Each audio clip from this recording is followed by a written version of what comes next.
Hello সবাইকে স্বাগতম জানাচ্ছি টিউবার রিভিউ থেকে। গত দুইটা পর্বে আমরা ইউটিউবের কিছু মিস্টেক সম্পর্কে জানছিলাম, অর্থাৎ নতুনরা যে ভুলগুলো ইউটিউবে করে এগুলো সম্পর্কে জানছিলাম, এবং তারই ধারাবাহিকতায় আজকের এই ভিডিওতে মূলত আমি থাম্বনেইলের কিছু মিস্টেক আপনাদের সাথে আলোচনা করার চেষ্টা করব। যে ভুলগুলো আমরা আমাদের থাম্বনেইল বানানোর সময় করি, এই ভুলগুলোর কারণে কিন্তু আমাদের ভিডিওগুলোতে ক্লিক কম পড়ে। আমি আগের ভিডিওগুলোতে আলোচনা করেছিলাম, যেমনটা বলেছিলাম যে আমাদের ভিডিওর টাইটেল পড়ার আগে মানুষের থাম্বনেইল চোখের মধ্যে আকর্ষণ করে, অ্যাট্রাকটিভ হয়, যার কারণে কিন্তু আমাদের থাম্বনেইলগুলো অনেক ভালো করা দরকার বা ভালো করার জন্য আমাদের কাজ করতে হবে। সো আজকের এই ভিডিওতে থাম্বনেইলের সম্পর্কে বিস্তারিত টিপসগুলো আপনাদের সাথে শেয়ার করার চেষ্টা করব। বেসিক্যালি আমি যেগুলো ফলো করি কিংবা বড় বড় ইউটিউবাররা যেগুলো ফলো করে সেই বিষয়বস্তুগুলো নিয়ে আপনাদের সাথে আলোচনা করার চেষ্টা করব। পুরো ভিডিও জুড়ে থাকবেন বিপ্লব হোসেন ফ্রম TUBER।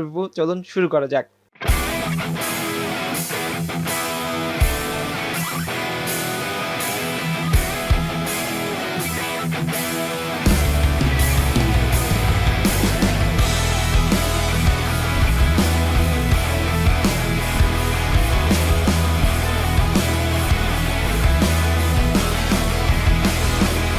ভিডিও শুরুতে একটি কথা না বললেই নয়, আপনারা যারা আমাদের চ্যানেল নতুন এসেছেন অথবা এখনও সাবস্ক্রাইব করেনি, please hit the subscribe button and press the bell button, because of আমরা রেগুলারলি এই ধরনের ভিডিও আপলোড করে থাকি, এবং আপনারা যদি আমাদের চ্যানেলটা সাবস্ক্রাইব করেন তাহলে এই ধরনের ভিডিও আপনি রেগুলার পেতে থাকবেন। প্রথম যে মিস্টেক হচ্ছে সেটা বেসিক্যালি থাম্বনেইল ইউজ না করা, অর্থাৎ থাম্বনেইল ইউজ না করাই সবচেয়ে বড় মিস্টেক।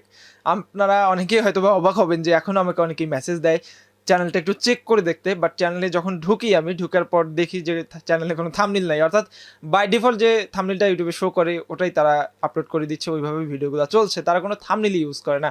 সো আপনি যদি না জানেন কীভাবে থাম্বনেইল ইউজ করতে হয়, আমাদের চ্যানেলে কয়েকটা ভিডিও আছে বেসিক্যালি থাম্বনেইল নিয়ে, ওগুলো চেক করতে পারেন, অথবা ইউটিউবে জাস্ট সিম্পলি সার্চ দেন how to make a thumbnail, how to create a thumbnail, how to use YouTube thumbnail, আপনারা পেয়ে যাবেন সুন্দর মতো কীভাবে থাম্বনেইল ইউজ করতে হয় বা মেক করতে হয় সেগুলো সম্পর্কে। আর যদি ইউটিউবের একদম বেসিক জিনিসগুলো প্রথম থেকে আপনি শুরু করতে চান তাহলে আমাদের চ্যানেলে প্লেলিস্টে চলে যাবেন, প্লেলিস্টে গিয়ে YouTube marketing Bangla tutorial A to Z যে প্লেলিস্ট আছে এটা দেখে নেবেন। আশা করি যে আপনি ইউটিউবের জিরো থেকে হিরো সম্পূর্ণ বিষয়গুলো জেনে যাবেন। সেকেন্ড যে মিস্টেকটা, এটা আমি খেয়াল করেছি অনেক ইউটিউবার এটা করে, বিশেষ করে নতুন যারা ইউটিউবার টেক নিউজ এগুলো নিয়ে কাজ করে তারা এই ধরনের কাজটা করে। আমিও কিছুদিন আগে করতাম, বাট এখন আর এই মিস্টেকটা করি না। সেটা হচ্ছে একটা প্রজেক্টের একটা পিকচার দিয়ে লেখা চেঞ্জ করে করে বিভিন্ন থাম্বনেইল বানানো, অর্থাৎ একটা প্রজেক্টে ইউজ করে বিভিন্ন রকমের থাম্বনেইলে ইউজ করা। আমরা সাপোজ আজকের এই ভিডিওটার যে থাম্বনেইলটা আপনি দেখছেন, সেম একটা পিকচার বা শুধু পিকচারটা চেঞ্জ, লেখাগুলো চেঞ্জ করে সেম ব্যাকগ্রাউন্ড দিয়ে আমি বিভিন্ন ধরনের থাম্বনেইল বানাচ্ছি এবং আপলোড করছি। এতে করে আপনার ভিজিটর আপনার থাম্বনেইলটা দেখার পর যদি নতুনত্ব না পায় তাহলে কিন্তু ক্লিক করবে না। এর আগেও যদি সে ওই থাম্বনেইলটা দেখে অভ্যস্ত হয়ে যায় বা অভ্যস্ত হতে থাকে তাহলে সে মনে করবে যে টিপিক্যাল ভিডিও আগের মতোই হবে। সো এই জন্য চেষ্টা করবেন নতুন নতুন প্রজেক্টে নতুন নতুন থাম্বনেইল করার জন্য, অর্থাৎ আমি বলছি এমনটা করবেন যেন আপনি যে নতুন একটা ভিডিও বানিয়েছেন কমপ্লিটলি থাম্বনেইল দেখে সেটা বোঝা যায়। ভিডিও থাম্বনেইলের ব্যাকগ্রাউন্ড থাকবে চেঞ্জ, আপনি যেই ড্রেস পরে থাম্বনেইলে কথা বলেছেন ওই ড্রেস পরা অবস্থায় আপনার একটা পিকচার দেওয়ার চেষ্টা করবেন, ইমোশন অ্যাড করার চেষ্টা করবেন আপনার পিকচারের মধ্যে। লাইক একটা খুশির ভিডিও আপনি আপলোড করলেন যেটা অনেক খুশি, আপনি অনেক খুশি বা আপনার ভিডিওতে আপনাকে খুশি দেখাচ্ছে, ওটাতে একটা হাসি দিয়ে দিলেন বা আপনার অনেক উচ্ছ্বাসিত মনের একটা পিকচার দিলেন, তাহলে ব্যাপারটা অ্যাট্রাকটিভ হয়। আবার যদি কোনো একটা খারাপ নিউজ হয় বা স্যাড কোনো কিছু হয় তাহলে একটু কান্না ভঙ্গিতে একটা স্টাইল দিয়ে বা পোজ দিয়ে আপনি থাম্বনেইলে লিখলেন কিছু, বা ওই ছবিটা দিয়ে কিছু লিখলেন, এক্ষেত্রে কিন্তু অনেক ভালো কাজ করে। সো আমরা প্রজেক্ট সেম ইউজ করার কারণে সেম পিকচার ইউজ করছি, সেম ব্যাকগ্রাউন্ড ইউজ করছি, শুধু টেক্সটটা চেঞ্জ করে দিচ্ছি, হালকা পাতলা কিছু চেঞ্জ আনছি। এগুলো না করে ডিরেক্টলি যদি আমরা একদম পুরো প্রজেক্টটাই চেঞ্জ করে ফেলতে পারি তাহলে কিন্তু অনেক সুন্দর বা অনেক এফেক্টিভ এটা কাজে দেয়। সো আপনারা আশা করি যে এই ব্যাপারটা কাজে রাখবেন। আমরা যেটা করি একটা ছবি সুন্দর মতো তুলে নেই, ওটাই ইউজ করি, কয়েকটা ছবি তুলে নিয়ে সেটাই বারবার ইউজ করছি, অথবা এনিহাও একটা ছবি আমার ভালো উঠেছে ওটা দিয়ে বারবার থাম্বনেইল বানাচ্ছি। আপনাকে সুন্দর দেখালেই যে আপনার ভিডিওতে বেশি ভিউ হবে তা কিন্তু না, ভিডিওটার নতুনত্ব চাই আপনার ভিডিওর মধ্যে, থাম্বনেইলের মধ্যে।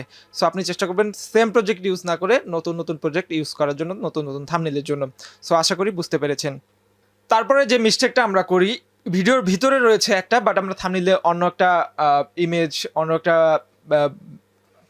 টাইপিং বা অন্য একটা টেক্সট আমরা অ্যাড করে দিচ্ছি, এটা কিন্তু একটা বড় ধরনের মিস্টেক। সো আমি একটা জিনিস এনশিওর করতে চাই আপনাদেরকে, ইউটিউব কিন্তু আপনার ভিডিওর যে থাম্বনেইলটা আপনি ইউজ করছেন, ইউটিউবের যে রোবটটা রয়েছে, থাম্বনেইলের মধ্যে যে টেক্সটগুলো রয়েছে এবং যে ইমেজটা রয়েছে এটা কিন্তু ইউটিউব পড়তে পারে, বা ইউটিউবের যে অটোমেটেড রোবট রয়েছে সে কিন্তু বুঝতে পারে যে আপনি থাম্বনেইলের মধ্যে কী বোঝাতে চেয়েছেন। সো আপনার ভিডিওর টপিক এবং থাম্বনেইলের টপিক যদি সম্পূর্ণ ডিফারেন্ট হয়, ওইটা কিন্তু আপনার ভিজিটরের কাছে ইউটিউব থেকেই সাজেস্ট করবে না। ইউটিউবের সার্ভার এখন অনেক আপডেটেড। সো আপনারা চেষ্টা করবেন সেম জিনিস পিকচার এবং থাম্বনেইল থাম্বনেইলে যে পিকচারটা ইউজ করছেন, টেক্সট ইউজ করছেন, যাতে আপনার ইমোশন বা আপনার উচ্ছ্বাসিত মন বা কান্না ভরা একটা পিকচার দেখে গুগলও বুঝতে পারে বা ইউটিউবও বুঝতে পারে যে আপনার টেক্সটের সাথে সেটা যাচ্ছে।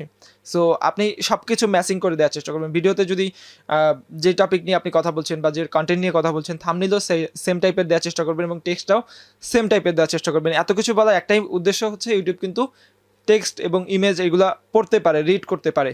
সো আপনারা এই বিষয়টা মাথায় রাখবেন। এবং এরপরে যে বিষয়টা রয়েছে এটা খুবই অ্যাট্রাকটিভ বলে আমি মনে করি, আর এই ভুলটাই বেশি হয়। এটা হচ্ছে আমরা থাম্বনেইল যত বড়ই করি না কেন, লেখা অর্থাৎ টাইটেলে আমরা যত বড় লেখা দিই, থাম্বনেইলেও তত বড় লেখা দিই। সো কীভাবে ইউটিউবের ভিউ বাড়াবেন বা কীভাবে ইউটিউব ভিডিওতে 1000 সাবস্ক্রাইবার নেবেন, এটা আমরা থাম্বনেইলে ইউজ করছি, টাইটেলে ইউজ করছি। অর্থাৎ টাইটেল তো এটা লিখতেই হবে কীভাবে 1000 সাবস্ক্রাইবার পাবেন বা বাড়াবেন। অর্থাৎ আমরা এই সেম কথাটাই আমরা কিন্তু কী করি, থাম্বনেইলে লিখে দিই। সো দেখা যায় যে কীভাবে ইউটিউবের প্রথম 1000 সাবস্ক্রাইবার পাবেন, এত বড়টা না লিখিয়ে যদি আমরা লিখি যে ইউটিউবের প্রথম 1000 সাবস্ক্রাইবার সহজেই, বা 3 লাইনে লিখি বা 2-3টা ওয়ার্ড দিয়ে বা 2-3টা টেক্সট দিয়ে যদি আমরা লিখতে পারি, তাহলে কিন্তু সবচাইতে বেটার হয়। আমরা চেষ্টা করবো সবসময় 5টা ওয়ার্ডের নিচে দিয়েই থাম্বনেইলের মধ্যে পুরো ভিডিওটাতে কী আছে এটা বোঝানোর জন্য। এটা কিন্তু অ্যাট্রাকটিভ হয়। আমি দেখবেন যে আমার ভিডিওতে কিন্তু প্যারাগ্রাফ কখনোই ইউজ করি না। প্যারাগ্রাফ ইউজ করাই যাবে না। আপনার ভিডিওতে আপনি একটা পুরো প্যারাগ্রাফ লিখে দিলেন থাম্বনেইলের মধ্যে, এটা কিন্তু পড়া যায় না। মোবাইল দিয়ে যখন আপনি একটা থাম্বনেইল লিখবেন, এটা কিন্তু ছোট একটা দেখা যায়। সো এখানে কিন্তু খুব বেশি পড়ার সময় নেই। মানুষ স্ক্রোল করতে করতে আপনার ভিডিওতে ক্লিক করবে, তাদের এত সময় নেই আপনার ফোনটা একদম বা মোবাইলটা অথবা কম্পিউটার চোখের সাথে লাগিয়ে পুরো থাম্বনেইলটা পড়ে তারপর ভিডিওতে ক্লিক দিবে। সো আপনি এটা ট্রাই করবেন যে আপনি যেগুলো লিখছেন একজন ভিজিটর হিসেবে আপনি কি পুরোটা পড়ে দেখতেন কিনা, আপনার কাছে আপনার থাম্বনেইলটা কেমন লাগছে, এত বড় টেক্সট আপনি অন্য কোনো ভিডিওতে দেখলে ক্লিক করতেন কিনা, এই বিষয়টা যদি একটু থিঙ্ক করেন তাহলে আশা করি আপনার মাইন্ডসেট এবং থাম্বনেইলের মধ্যে পরিবর্তন আসবে। সবার শেষে আমি যে বিষয়টা রেখেছি সেটা হচ্ছে তেরা বেঁকা ফ্রন্ট। আমরা মনে করি স্টাইলিশ ফ্রন্ট ইউজ করলেই মানে থাম্বনেইল অনেক সুন্দর হয়ে যায়। সবচেয়ে ভালো হয়, বেটার হয় যেগুলা বেসিক যে ফ্রন্টগুলো রয়েছে একদম সবাই বুঝতে পারে বা দূর থেকে দেখলেই বোঝা যায় যে এটার মধ্যে এটা আছে, এটা ওই ধরনের ফন্টগুলো ইউজ করা। আর আমরা যেটা করি তেরা বেঁকা, একদম এই পাশে বাঁকানো, এই পাশে মোছানো, কালার গ্রেডিংয়ের কোনো ঠিক নেই, এইটা এক কালার, এইটা এক কালার, এই ওয়ার্ডটা এক কালার, এই ওয়ার্ডটা এক কালার, এই কাজ করি। সো আপনি যদি ব্যাকগ্রাউন্ড কালার হয় ব্ল্যাক, তাহলে আপনি ফোরগ্রাউন্ডে হোয়াইট বা হলুদ টাইপের ইউজ করবেন, অর্থাৎ কালারটা যাতে ফুটে ওঠে আপনাদের কালের সাথে। আবার তেরা বেঁকা ফ্রন্ট দিতে গিয়ে আপনি দেখবেন যে অন্য জিনিসটা মিসিং হয়ে যাচ্ছে, এটাও যাতে না হয়। সো আই হোপ যে আমি ব্যাপারটা বুঝাতে পেরেছি আপনাদেরকে। তারপরে ইউটিউবে আপনারা পপুলার ইউটিউবার, আমার মতো ছোটোখাটো চ্যানেল ফলো করার দরকার নেই, যারা বড় বড় ইউটিউবার রয়েছে তাদের চ্যানেলগুলো একটু ফলো করেন, দেখেন তারা কী ধরনের থাম্বনেইল ইউজ করছে, তারা একই প্রজেক্ট বারবার ইউজ করছে কিনা, তারা কি প্যারাগ্রাফ আকারে ফ্রন্ট লিখছে কিনা বা থাম্বনেইলের উপরে প্যারাগ্রাফ লিখছে কিনা। এই জিনিসগুলো যদি আপনারা নিজেরা একটু যদি নোটিস করেন তাহলে কিন্তু বিষয়গুলো একদম ক্লিয়ার হয়ে যেতে পারবেন। সো আমি চেষ্টা করলাম এই ভিডিওতে পুরো বিষয়টা ক্লিয়ার করে দেওয়ার জন্য। আশা করি ভিডিওটি আপনাদের ভালো লেগেছে। যদি ভালো লাগে অবশ্যই একটি লাইক দিবেন, চ্যানেল নতুন হলে সাবস্ক্রাইব করবেন এই ধরনের ভিডিও প্রতিনিয়ত পাওয়ার জন্য, আর আমার জন্য বেশি বেশি দোয়া করবেন। আল্লাহ হাফেজ।